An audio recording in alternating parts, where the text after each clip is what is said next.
Zap Crypto. Tous les jours, toute l'actu crypto au même endroit. Et pour me soutenir, abonne-toi et active la cloche pour ne pas manquer le prochain Zap Crypto. Bonsoir la cryptosphère. Comme d'habitude, on commence avec le Fear and Greed qui, sans surprise, après ses petites hausses, passe à 30 dans la peur, le social index toujours bloqué à fond sur up et le market order flow actuellement en recherche d'achat. Je vous souhaite une excellente vidéo. C'était Zap Crypto. La moyenne mobile 200 semaines est très très importante parce qu'elle représente l'état du marché au cycle précédent. Et c'est pour ça qu'on permet de voir un petit peu où on en est. Ça sous-entend que là, nous avons fini cette phase d'accélération au-dessus de la moyenne mobile 200 et en fait au-dessus du cycle précédent des 4 ans. Et là, on voit qu'on est passé en dessous et qu'on est en train de titiller cette moyenne mobile. Et ça, c'est vraiment très important de le retenir. C'est parce que tout simplement, ça nous donne des indications où nous en sommes par rapport au cycle précédent. Est-ce que nous sommes en train de sous-performer par rapport au cycle précédent et comment nous nous plaçons justement par rapport à ce cycle précédent. Et généralement, ça a toujours été des signaux. Alors la notion de fractalité, si vous connaissez à comprendre comment je fonctionne, vous savez que je ne suis pas fan, mais néanmoins, nous avons toujours des réactions lorsque l'on passe en dessous ou en tout cas, on touche la ligne, donc que ce soit ici on a touché, on est reparti, ici on a break et on est reparti, ici on a break et on est reparti, mais ça fait partie des éléments essentiels à comprendre que là on a déjà quelque chose qui change, c'est que nous sommes restés pendant un certain nombre de semaines en dessous. Ici ce n'est pas le cas, une semaine, 2 semaines, après on est resté dessus, mais en vague quand même ascendante, avec des bougies qui étaient positives hebdomadaires. Ici on a touché, on est reparti, ici on est touché, reparti en 2 semaines, d'accord ? Donc là, nous sommes en dessous depuis quand même très longtemps. Une semaine, 2 semaines, 3, 4, 5, 6 semaines en train de toucher. Alors du coup, ça sous-entend aussi que là-dessus, il faut faire très attention. Ce n'est pas un signal. On voit qu'on a un comportement qui est différent, donc on ne peut pas apporter un raisonnement empirique sur déjà quelque chose qui est différent en termes de structure. Donc là-dessus, il faut faire une grosse alerte. Nous sommes en train de travailler cette zone-là. Nous n'avons pas cassé, et même si nous cassons, ce n'est pas pour ça que nous allons repartir à la hausse. Potentiellement, je pense qu'il y a beaucoup de personnes qui vont acheter si on break. Ça, par contre, on peut avoir une réaction haussière assez forte pour aller chercher potentiellement les 30 000. Mais ce n'est pas un signal d'achat, c'est quelque chose qui a un comportement différent. Il est possible aussi que ce soit une cassure pour une réintégration plus basse. Là-dessus, il faut vraiment mitiger. Ce n'est pas parce qu'on a fait ceci et ceci que là, on est sur un comportement identique. On va se mettre en mensuel et on va observer quelque chose. Je suis donc sur l'index actuellement du Bitcoin. J'ai enlevé tous mes petits graphiques, comme ça on le verra beaucoup mieux. Et on va regarder ce que ça donne au niveau de notre EMA 9 et EMA 200. EMA 9 et EMA 18, pardon, excusez-moi. Ici, on l'accrosse. On l'accrosse au mois de juin, en réalité. Cet EMA 9 et EMA 18, billet momentum, en mensuel. Formidable. Qu'est-ce qui s'était passé avant ? On le fait ensemble, ça va être très rapide et extrêmement limpide.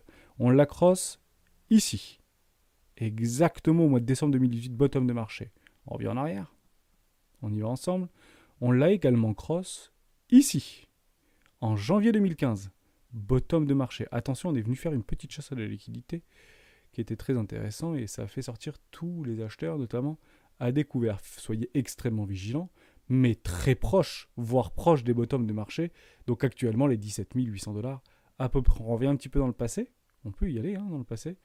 On ne le voit pas. Il n'y avait plus assez d'historique, même si ça remonte extrêmement loin. Mais si on continue, entre guillemets, cette courbe-là, malheureusement, on ne l'aura pas eu, pour le coup.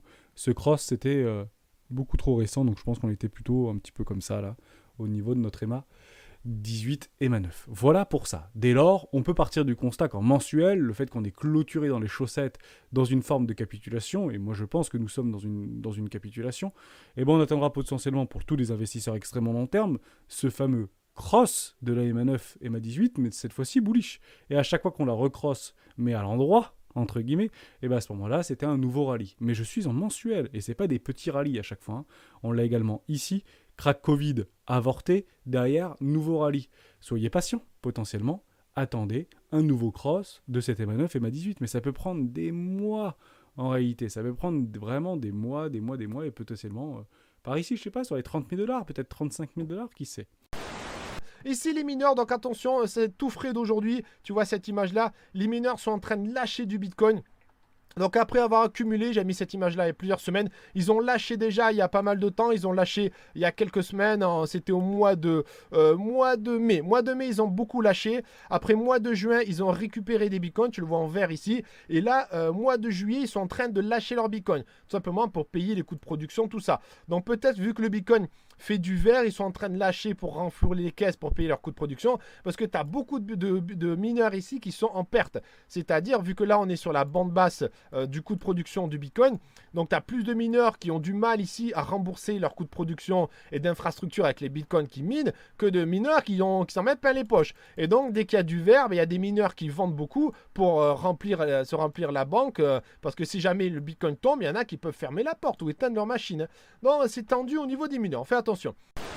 Autre graphique intéressant, cette fois-ci à long terme de TechDev qui nous montre la courbe. Alors, c'est pas la courbe logarithmique, c'est la courbe. Alors, c'est une courbe logarithmique, mais inversée. Alors, je sais pas trop comment l'appeler cette courbe et je sais pas trop comment elle marche. Mais ce qui est intéressant, c'est que vous voyez, le Bitcoin suit bien en fait le haut, le bas, le haut, le bas, etc.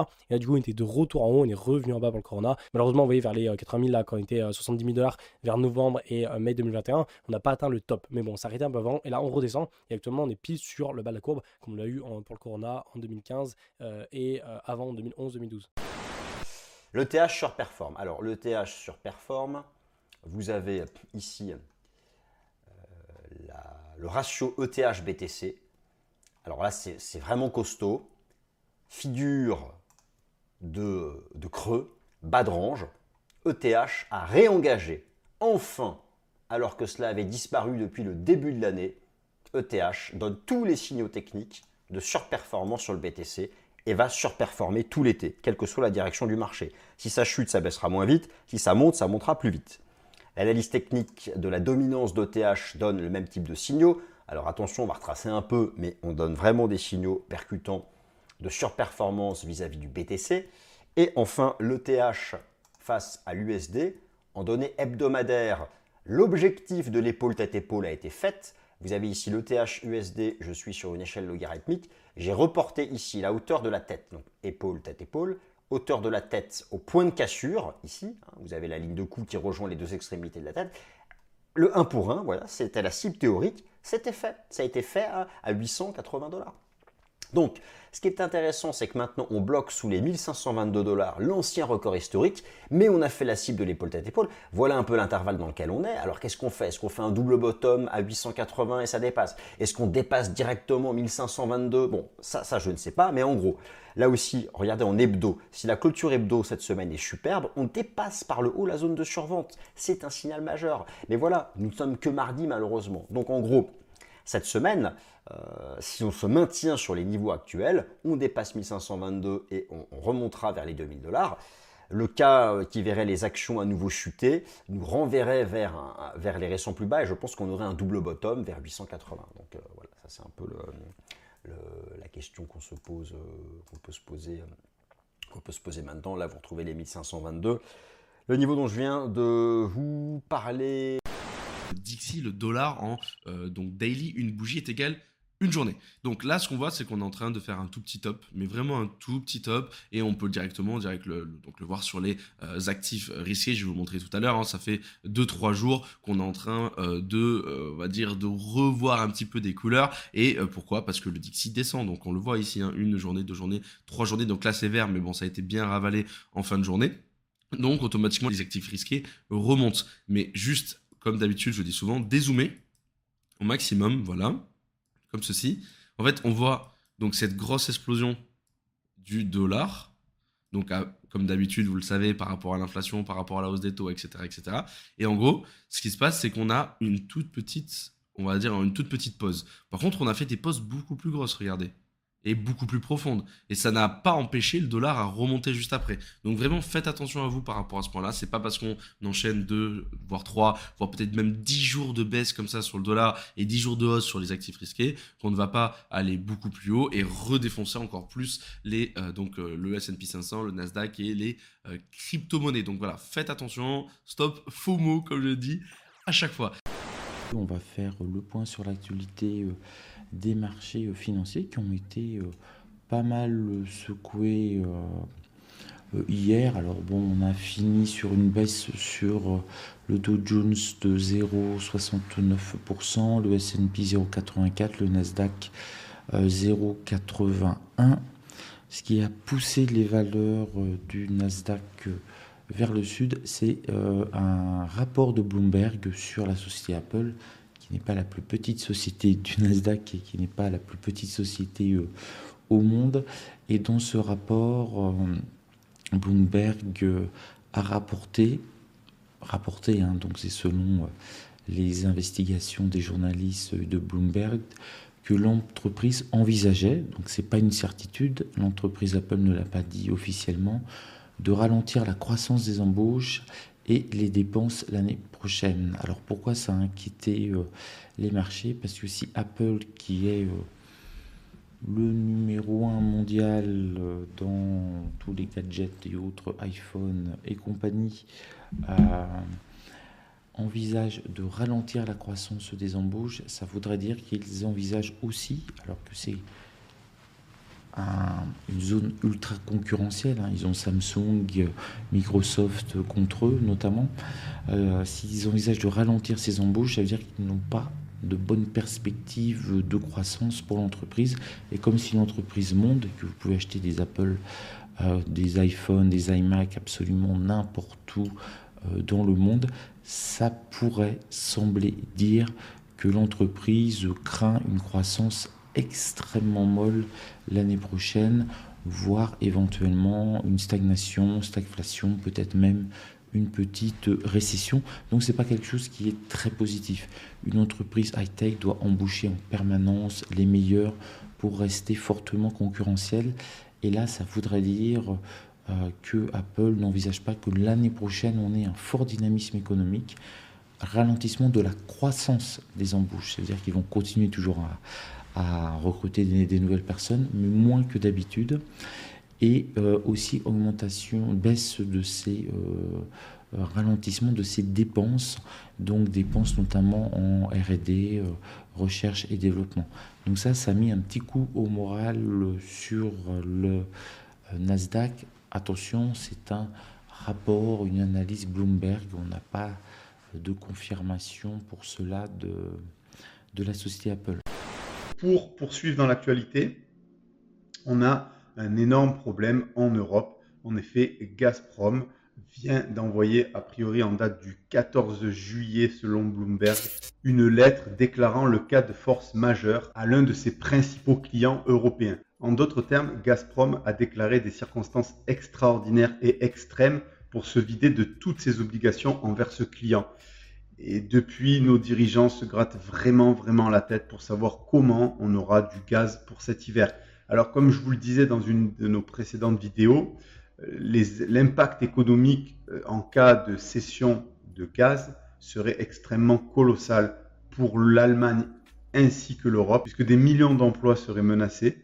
En effet, en Europe, nombreuses de nos usines dans la chimie, dans l'aluminium ou d'autres matières premières fonctionnent qu'avec du gaz. On continue en Europe avec la Banque centrale qui devrait relever ses taux pour la première fois depuis 11 ans ce jeudi et doit également nous révéler son nouvel outil anti-fragmentation qui est tant attendu et décisif pour la zone euro.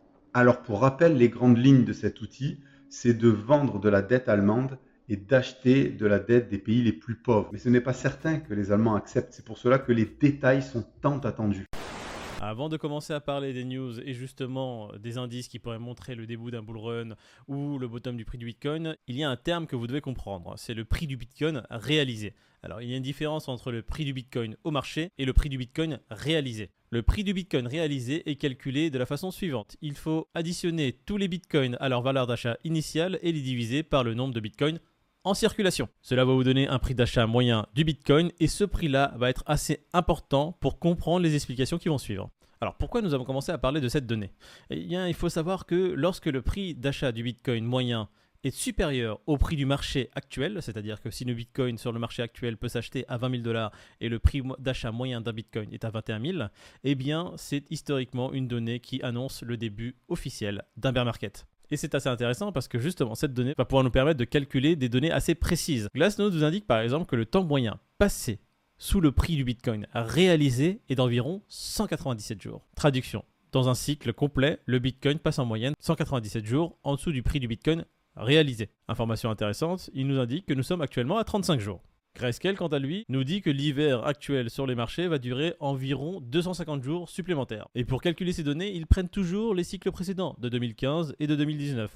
Et chose intéressante pour l'article de Grayscale, c'est qu'il nous donne un peu les prémices de ce qui a précédé les précédents bear market.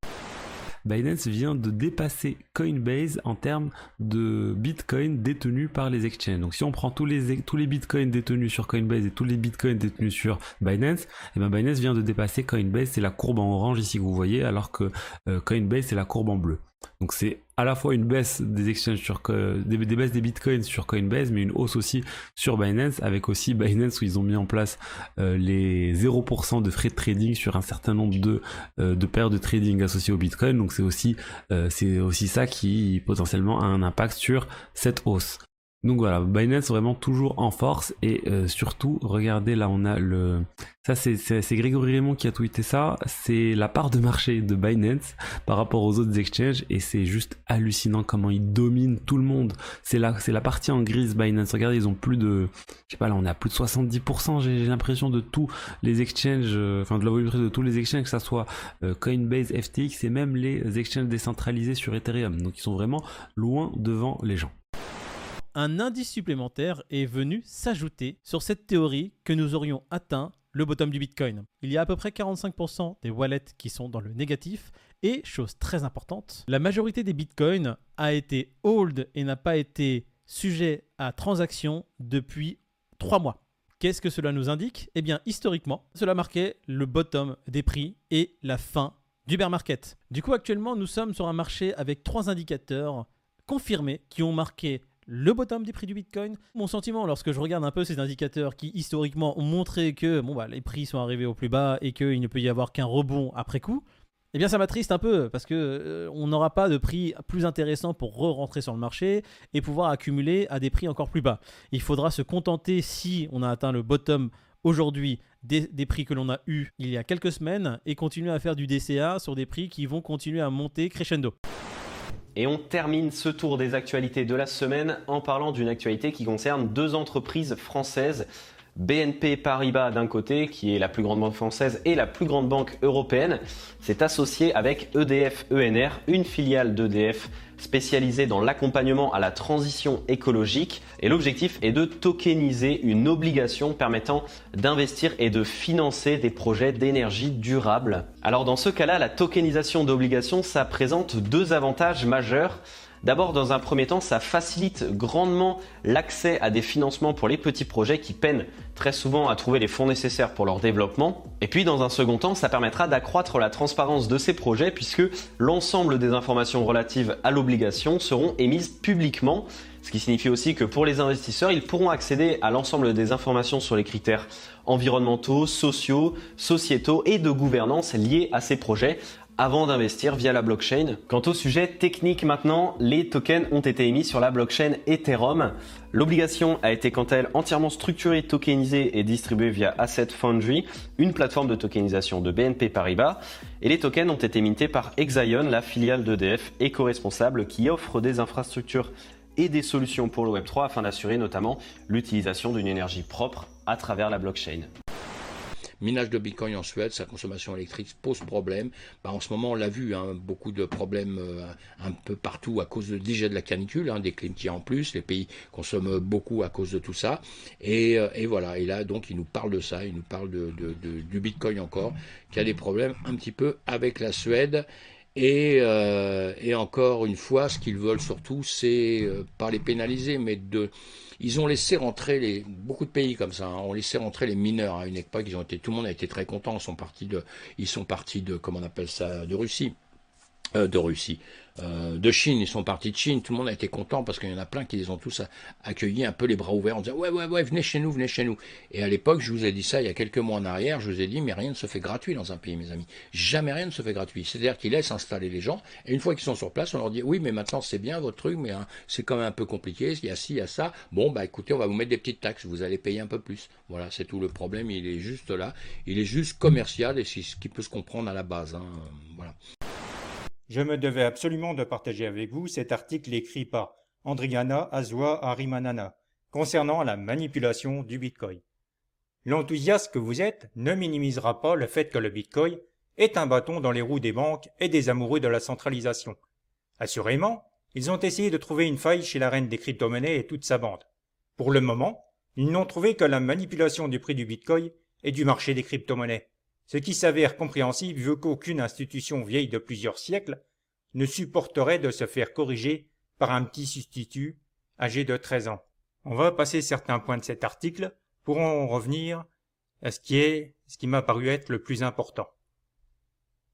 Les fans et les héritiers de l'ancien système financier font en sorte de dénigrer le Bitcoin, puisqu'il semble difficile de pousser les crypto-monnaies vers l'effondrement. Autant jouer sur leur faiblesse, la volatilité.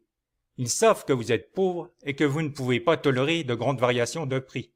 La manipulation du prix du Bitcoin est l'outil numéro 1 qu'ils utiliseront chaque fois que leur système sera menacé afin de garder les masses sous leurs bottes. Manipuler le prix du Bitcoin et des autres crypto-monnaies est devenu une habitude chez les pro-systèmes financiers traditionnels. Tant que possible, ils feront en sorte de garder une mainmise sur le comportement du marché ainsi qu'une fluctuation artificielle des prix, que ce soit à coup de pump and dump ou de création de situations de panique par les baleines ou encore de fourniture d'informations erronées sur le marché, et tout cela demande une vigilance de la part des investisseurs. Le métaverse à la une du Time qui titre Into the Metaverse, The Next Digital Era Will Change Everything. Comprenez, la prochaine ère digitale changera tout, ce qui paraît logique. Mais du coup, voilà, le métaverse qui, comme ça, arrive de plus en plus dans la vie de Monsieur Tout-le-Monde, celui qui connaît pas trop le Web3, etc. Donc vraiment, le Time, je sais pas combien ils ont d'abonnés, mais c'est un truc de fou, hein. Ils ont 20 millions d'abonnés. Donc autant vous dire que le métaverse, c'est pas juste une théorie, ça va arriver. Aujourd'hui, je vais vous parler de Guardian, c'est un projet français, visuellement ça envoie du lourd. C'est un projet lancé par le club e-sport français GameWorld, les adeptes de e-sport vont forcément reconnaître. Cette équipe a déjà gagné de nombreux prix, ils existent depuis seulement 4 ans et sont déjà devenus des références nationales, même internationales en cas de discipline. Trackmania, League of Legends, Fortnite ou même NBA. Ils vont lancer leur collection NFT Guardians, durant les bear market, les NFT commencent enfin à avoir de la gueule. Fini les singes dessinés par des collégiens. Non, vraiment, visuellement, ça, c'est lourd, voilà. Guardian, c'est une collection NFT artistique et communautaire. Le but de cette collection, c'est de réunir les passionnés au centre d'intérêts différents, mais incroyablement riches et complémentaires. Art visuel, musique, jeux vidéo et même comics. Les Guardians pourraient donc devenir une communauté NFT extrêmement active et influente dans le monde en jouant pleinement leur rôle de pont entre les différentes cultures et passions dans les jeux vidéo et l'e-sport, bien sûr. Le Mint NFT sera annoncé sur leurs réseaux sociaux. Pour l'instant, c'est secret. En tout cas, visuellement très stylé et clairement un projet à suivre, sachant que GameWorld ont déjà fait leurs preuves dans le passé. Réseaux sociaux en description, tapez dedans.